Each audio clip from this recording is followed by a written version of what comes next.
Hello, welcome to Marsh Mathematics, and in this video I'll be looking at differentiating exponentials and logarithms.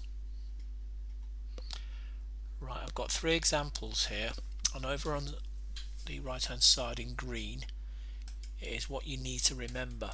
Now, I've already done videos on the product rule and the quotient rule and the chain rule. Okay, so really it's just the three of them using these results here. Okay, so and actually you learnt these results in the first year, so it's just combining the two of them, first and second year knowledge.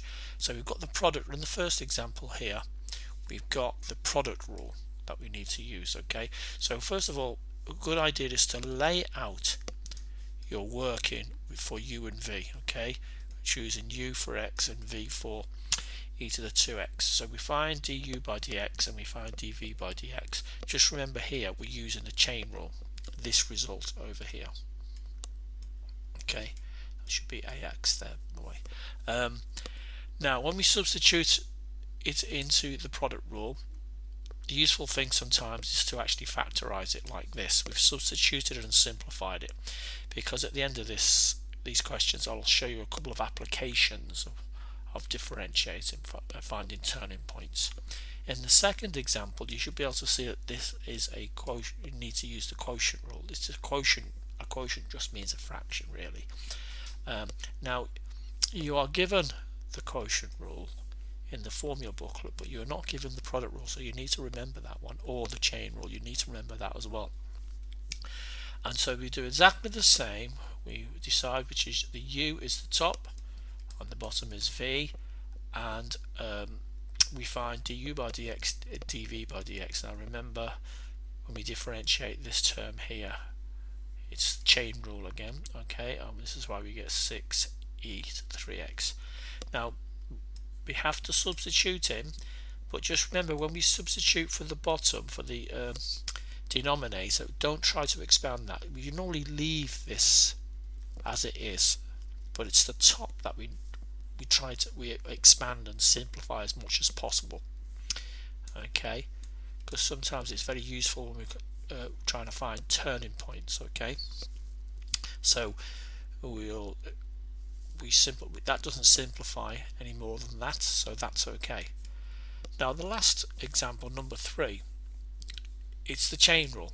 It's not a product or a quotient, okay, but it's a chain rule. So here, this is the chain rule, and we're going to let u equal x squared, and so du by dx is 2x, and y is therefore e to the u, dy by du is e to the u, and so then we substitute them both into the chain rule and we get this. Okay, now the other thing about this is that we could have done it straight off, because if I have got y equals e to the x squared like that, all I need to do to differentiate that is say, well, when I differentiate e, it stays the same.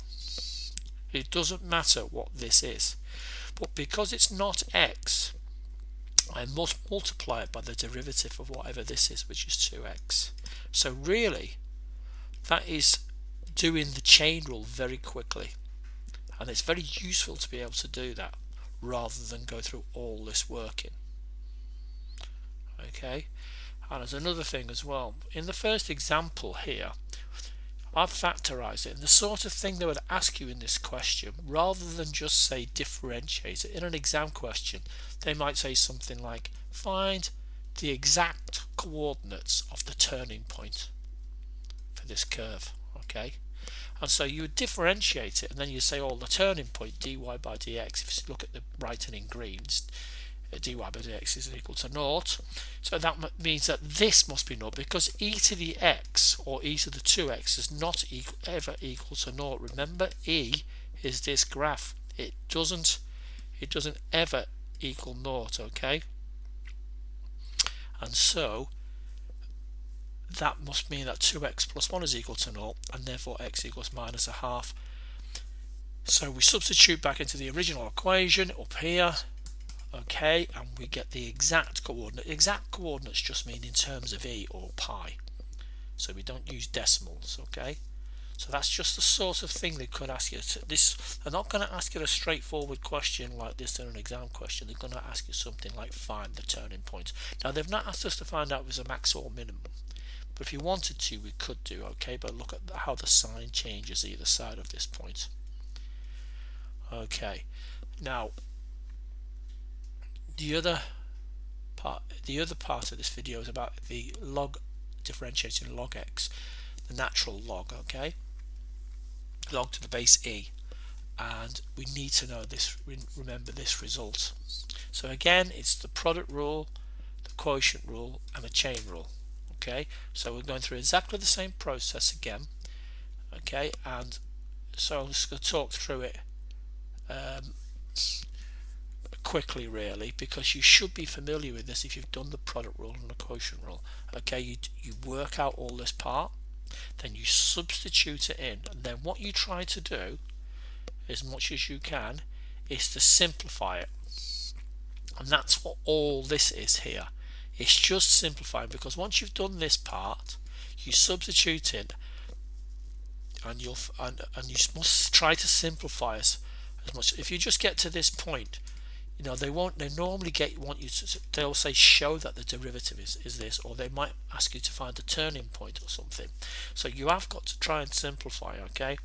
And so this is how I've simplified it. When I have x to the amount, I've put it onto the bottom because it's a negative. Okay, then I've multiplied top and bottom by 2. Okay, now what I've said with this one, they could say with this one, you know, find the exact coordinates of the turning point. You know, they might in an exam question, and I've done exactly the same here. I've done it dy by dx is equal to 0. That means that the top is equal to 0. The bottom cannot be equal to 0. Okay, if this cannot be equal to 0, so if you've got dy by dx equals some sort of fraction, okay, algebraic fraction, it's the top that must be equal to 0 for dy by dx to equal 0. So that means that 2 plus x must equal 0, the log x equals minus 2, therefore x equals e to the minus 2, which is really just 1 over e squared, right? Now that's exact because it's in terms of e. Then we substitute it back into the original equation and we find the exact coordinates of y, and so that's the exact coordinates of the turning point on that curve. Okay, now they've not asked you to find whether it's max or minimum, but you could do that by looking either side. Okay, now the other two examples is, again, we're using the quotient rule. Okay, we go through exactly the same process again.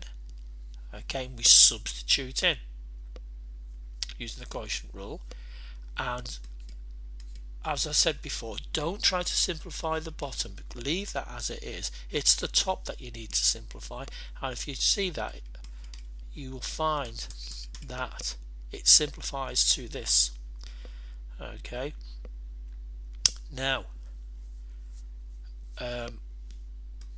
that's that one. Okay, and the last one is not a product rule or quotient rule, it's a chain rule again, and so we'll go through the long process. Okay, we'll let u equal 1 plus x cubed, du by dx is 3x squared, therefore y equals log u, dy by du is 1 over u. Okay, then we substitute it into the chain rule and it comes out as this. Okay, so that's okay, but I'm going to show you how you can do that really quickly. If we've got 1 equals log 1 plus x cubed, I don't have to go through this process. I can just say, well, dy by dx, I know when I differentiate log, I get 1 over whatever in the brackets. But because it's not log x, it's log 1 plus x cubed, I just multiply it by the derivative of what's in the bracket, which is 3x squared. I can do it straight off like that.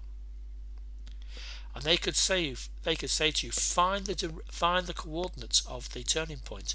Well, dy by dx has got to be equal to 0, so the bottom can't be equal to 0, the top must be equal to 0. Okay, so that means that x equals 0. When x equals 0, we substitute it in the equation at the top here, and we find that y equals log 1 plus 0, so y equals log 1 which is equal to 0. So the turning point is 0, 0. They might say show that this curve has got a turning point at the origin, and that's how we do it.